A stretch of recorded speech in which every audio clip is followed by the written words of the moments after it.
Bonjour à tous et bienvenue sur la chaîne Juris Business. Aujourd'hui, on va parler des procédures collectives. Donc, c'est des procédures quand une entreprise est dans une situation financière qui n'est pas très favorable. On va voir ensemble 3 procédures de manière assez succincte. On va vraiment faire un tour du propriétaire et après, on va développer vraiment spécifiquement chaque procédure sur la chaîne. Donc, n'oubliez pas de vous abonner pour avoir vraiment accès à tout le contenu qui est disponible, que je poste régulièrement, évidemment, au fur et à mesure du temps. Ces 3 procédures vont aller crescendo selon la gravité dans laquelle se situe l'entreprise. Plus on avance dans la vidéo et plus on est mal économiquement parlant. La première procédure, c'est la procédure de sauvegarde. C'est une procédure qui est ouverte, c'est un droit qui est ouvert aux entreprises qui ne sont pas encore en état de cessation des paiements. Une entreprise est dite en état de cessation des paiements lorsque sa trésorerie n'est plus suffisante pour régler ses dettes. Donc ça veut dire que financièrement parlant, on est carrément dans le rouge. Avec la procédure de sauvegarde, on a des difficultés, mais on n'est pas dans cette situation où on va pas pouvoir régler ses dettes. C'est une procédure qui va être préventive avant d'arriver à un point qui va être plus compliqué à gérer. L'objectif, c'est vraiment de réorganiser l'entreprise pour éviter qu'elle n'arrive dans cette situation de cessation des paiements. Et c'est pourquoi, au jour d'ouverture de la procédure, toutes les dettes vont être gelées et figées dans le temps. La procédure va d'abord s'ouvrir sur une période d'observation qui va permettre vraiment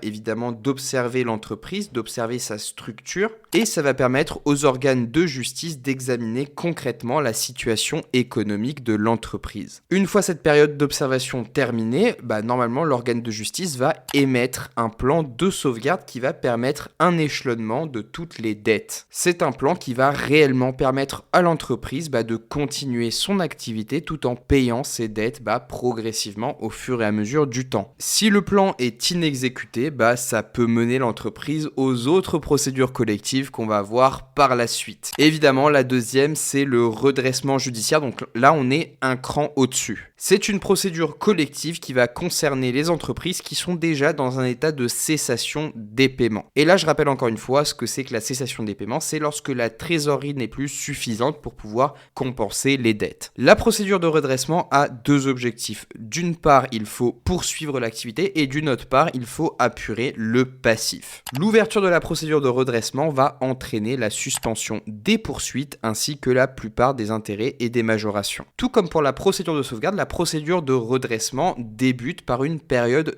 d'observation où on va réellement observer l'activité économique de l'entreprise. À partir de là, on va étudier les possibilités de redressement. Si on arrive à remettre à flot l'entreprise à travers un plan de redressement. Si c'est le cas, on établit un plan de redressement qui permettra à l'entreprise de se rétablir sur plusieurs années. Et si c'est impossible, malheureusement, il se peut qu'un tribunal vienne ordonner la liquidation judiciaire. Et donc, c'est la dernière procédure collective qu'on va voir dans cette vidéo. C'est vraiment le stade final quand c'est limite impossible de continuer. Et la liquidation va venir intervenir lorsque la sauvegarde et le redressement ont échoué ou ne sont même pas envisagés. Et là, dès l'ouverture de la procédure, l'entreprise est confiée à ce qu'on appelle un liquidateur judiciaire. Et là, ça veut dire en fait que le gérant de l'entreprise est dessaisi de ses fonctions et vraiment toute l'entreprise va être gérée par le liquidateur judiciaire. Tout comme pour la sauvegarde et le redressement, les dettes qui sont antérieures au jugement d'ouverture vont être gelées. La procédure de liquidation judiciaire a pour objectif de mettre fin à l'activité qu'on ne peut plus sauver. La seule chose qu'il va falloir faire, c'est payer les créanciers